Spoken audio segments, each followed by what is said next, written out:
O assunto de agora pode parecer constrangedor, mas é mais comum do que pensamos, a incontinência urinária. Ela pode afetar pessoas de todas as idades, não apenas idosos, e existem diversas causas além do envelhecimento.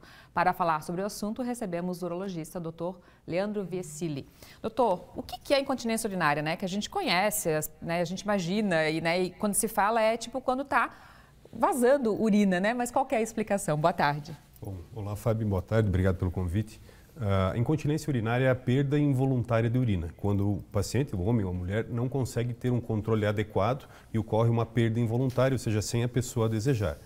E essa perda, ela, apesar de muito frequente, de comum, ela não é normal. Por isso que se busca realizar avaliações, realizar consultas e justamente o tratamento, que a pessoa não tenha vergonha de procurar um médico, de procurar um serviço de saúde para que seja feito o diagnóstico e o seu tratamento adequado. Quais são as causas? Bom, as causas elas são variáveis, dependendo do tipo da incontinência. Tá? Eu vou voltar um pouquinho só falar dos tipos primeiro. Sim. A gente tem a incontinência de esforço, que é causada geralmente por tosse, por espirro. A incontinência de urgência, quando a gente tem a bexiga que contrai fora da hora, ou seja, uma contração involuntária. E existe a incontinência mista, quando se mistura tudo. É importante diferenciar porque as causas e o tratamento é diferente. Então, as causas são as mais variáveis, desde o envelhecimento até um parto vaginal, a obesidade, diabetes, AVC, doenças neurológicas como Parkinson, por exemplo, ou como Alzheimer. Então, são diversas causas e diversos tipos de tratamento. E quais são esses tratamentos? Bom, vamos lá. O tratamento, ele depende da causa, exatamente. Então, a incontinência de urgência, a gente trata com fisioterapia, alguns tipos de exercícios específicos para a incontinência de urgência, eletroestimulação ou da bexiga mesmo, do assoalho pélvico ou do nervo tibial posterior que a gente fala. E também com medicamentos que visam bloquear um pouco esse estímulo da bexiga. Quando a incontinência de esforço, aí a gente trata com fisioterapia também, e em casos mais graves com procedimentos cirúrgicos, com cirurgias.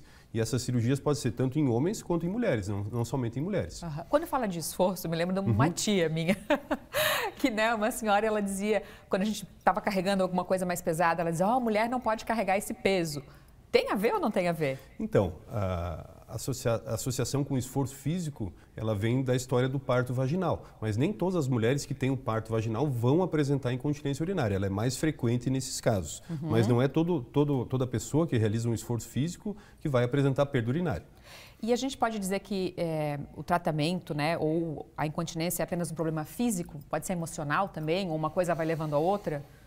A incontinência de urgência, ela pode ser causada também em algumas situações específicas, como uma pessoa, por exemplo, que mexe com a água ou com o frio, ele aumenta essa incontinência de urgência. Mas psicológico, totalmente não.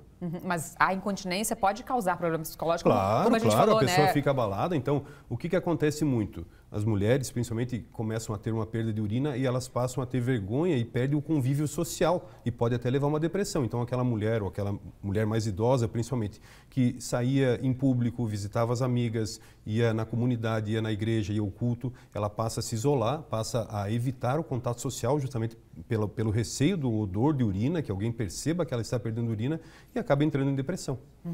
O tratamento com fisioterapia pode ser feito, geralmente, não é a tua área, mas você indica. A pessoa consegue fazer em casa os exercícios, digamos assim? Sim, o que é recomendado? Que se inicie o tratamento com a profissional adequada, que é a fisioterapeuta com especialização em tratamento de incontinência urinária, especialização em assoalho pélvico. A fisioterapeuta vai fazer algumas sessões de fisioterapia, vai orientar os exercícios e depois, quando já houver essa melhora, a paciente, no caso, continua o tratamento em casa. E as cirurgias? São cirurgias relativamente simples? Como que são?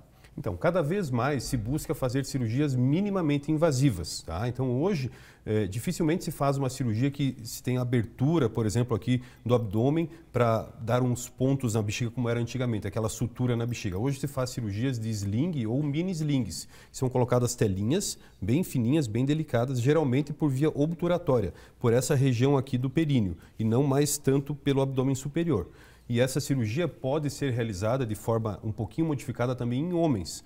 Então, em homens que apresentam uma perda urinária pós-cirurgia da próstata, por exemplo, é a complicação mais frequente, de causa de incontinência urinária em homens, se realiza um sling masculino. Ele é um pouquinho diferente, a técnica e o aparelho que se coloca, que ele tem um acolchoamento, mas que também evita essa incontinência em homens. O SUS faz esse tipo de tratamento, Sim, desde a fisioterapia, a cirurgia e medicamento? Então, todas as técnicas são utilizadas também na rede pública. É claro que existe uma variação em termos de opções de medicamentos, no SUS é um pouco mais limitado, e também dos aparelhos que se coloca, dos tipos de sling, mas existe o tratamento pelo SUS, sim.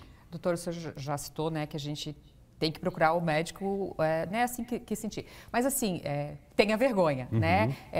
Pode ter alguma coisa que vá confundir isso ou não? Ou qualquer sinal é importante procurar o médico? É importante procurar porque a incontinência urinária ela pode ser o início de alguma doença, como foi comentado antes. Então, uma paciente, por exemplo, está iniciando um Alzheimer, está iniciando alguma outra doença neurológica ou até mesmo um diabetes descompensado, várias doenças que apresentam essa causa de incontinência urinária no seu início, podem ser diagnosticadas e aí você vai melhorar muito também o tratamento da doença de base. Tá certo, doutor. Leandro, muito obrigada por ter vindo, pelos esclarecimentos. Obrigado pela oportunidade. É sempre bom a gente aprender um pouquinho mais.